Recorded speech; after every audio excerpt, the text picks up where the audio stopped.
Saudara dan saudari sekalian yang terkasih dan dikasihi Tuhan, segenap anggota keluarga yang dicintai oleh Tuhan. Manusia dicipta untuk dicinta. Seseorang dilahirkan di dunia agar dia mengalami cinta Allah yang memesona. Kisah kelahiran Yohanes Pembaptis yang hari ini kita rayakan dalam hari raya gereja memberi pengalaman iman yang sangat indah tentang cinta Allah tersebut. Senyambang dengan itu, hari ini juga kita menghantarkan saudara tercinta kita, Marcianus Kaikoban, untuk pulang kembali ke cinta sejatinya, yaitu Allah. Oleh karena itu, mari kita sejenak merenungkan, melihat kaitan kedua hal tersebut dalam beberapa poin berikut. Yang pertama, tentang terlambat. Sampai usia senja, Elisabeth dan Zakaria tidak punya anak. Karenanya mereka disebut mandul. Di zaman itu mandul dipandang aib. Namun saat kandungan telah tertutup oleh usia lanjut, Elisabeth justru mengandung. Bagi Allah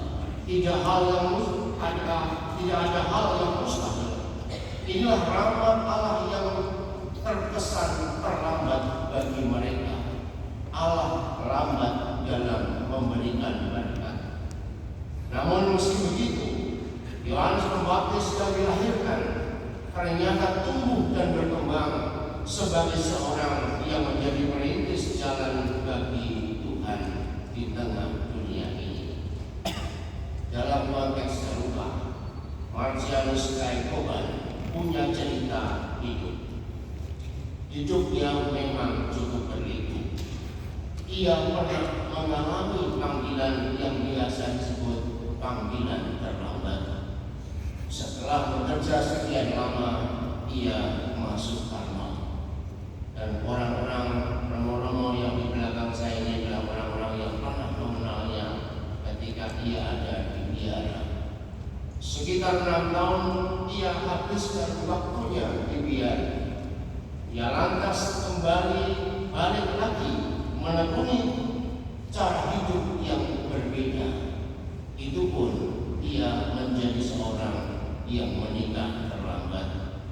Sehingga masa-masa yang terlambat tersebut ia kemudian mengalami hidup dalam perkawinan. Namun semangatnya pada Karmel ternyata tidak pernah pusing. Semuanya itu ia lakukan karena ia memiliki cinta akan Allah yang sedemikian besar. Dan disitulah dalam posisi yang demikian ia mengabdikan diri menjadi seorang pewarta, guru agama, katekis, rodiakon, dan pelayanan lainnya. Rumahnya pun dihadiri anak-anak untuk sekolah minggu. Baginya dalam apa saja dan dalam panggilan apa saja, Tuhan adalah yang utama. Yang kedua, tentang penampilan. Dalam Injil, Yohanes Pembaptis disebutkan sebagai seorang yang berpenampilan dalam hidup yang sedemikian keras. Ia berpakaian dari kulit binatang dengan makanan belalang dan madulutan. Kata-katanya menohok semua orang agar mereka menjadi orang yang bertobat.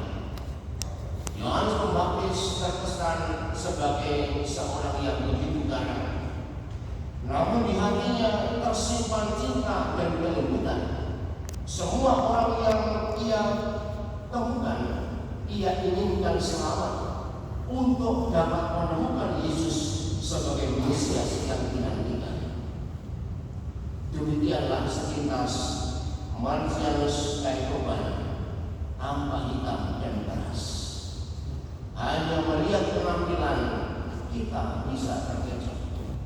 Sebab dalam dirinya terdapat keindahan cinta dan pengorbanan yang luar biasa. Dahulu ketika ia ada di biara, ia seorang perokok berat. Namun begitu hidup dalam rumah tangga, ia berhenti total. Ketika saya suruh pulang untuk merokok lagi, dia menolak dan ketawa. Kemudian dia bilang, "Iyalah uang rokok saya untuk jajan anak-anak." Ini menunjukkan bahwa ia sungguh-sungguh memiliki hati yang sedemikian lembut. Demikian pula dalam seluruh hidupnya yang kita kenal, yang mengenal dirinya, pasti akan berkata, hati kayak kobar sedemikian lembut, tidak seperti penampilannya. Ia tidak memiliki dendam apapun kepada romo yang tidak meluluskan ketika dia pastoral. Ia tetap memiliki kedekatan. Ia malah bilang, aku harus melewati semuanya itu supaya aku ketemu dengan Tuhan. Maka cintanya pada Karmel tak pernah usang.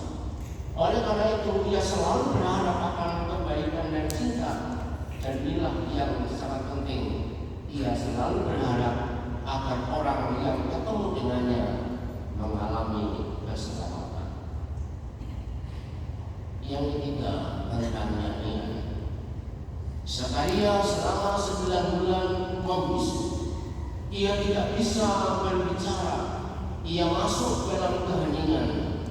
Namun begitu Yohanes Pembaptis lahir dan ia memberinya nama Yohanes, ia bisa berkata-kata dan memuji Tuhan dengan sebuah hidung Zakaria yang begitu indah memesona. Ia justru berhidung betapa besar cinta kasih Allah bagi dirinya. Maka pada kesempatan ini, kalau kita melihat tentang perubahan hidup yang dulu kami kenal, bahwa kayak korban ini tidak bisa menyanyi dulu ketika 6 tahun di biara. Tapi begitu keluar dari biara, dia masuk dalam grup kur yang Gregorian. Ada namanya, luar biasa. Tidak ada perubahan yang sangat besar. Dari yang nggak bisa nyanyi ternyata keluar biara malah bisa nyanyi. Maka bagi mereka yang ingin nyanyi masuk biara saja, supaya keluar bisa nyanyi. Tapi dari sini kita dapat melihat Korban merupakan pribadi yang bisa hidup di dalam panggilannya. Ia menggeluti panggilannya dengan istimewa.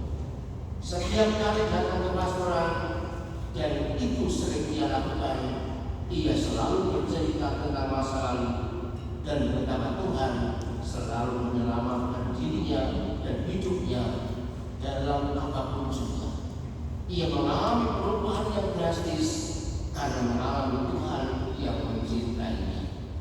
Dengan sedikit catatan ini, kiranya kita bisa melihat hari ini kami semua memakai liturgi Hari Raya Yohanes dengan memakai pakaian berwarna putih. Itu tidak menyalahi gereja, jadi malah itu yang dianjurkan oleh gereja. Itu namanya adalah tentang misteri kebangkitan. Yohanes telah membangkitkan semua orang untuk bertemu dengan Yesus. Maka kami yakini ia juga mengalami kebangkitan karena hidupnya yang telah dia perjuangkan bersama dengan Tuhan. Dan kiranya dengan itu semua kita juga mendapatkan sedikit makna bahwa di dalam hidup Tuhan telah mengajar kita bagaimana mencintai Tuhan dengan sukacita. Dan akhirnya dengan kelembutan hatinya yang sedemikian indah, ia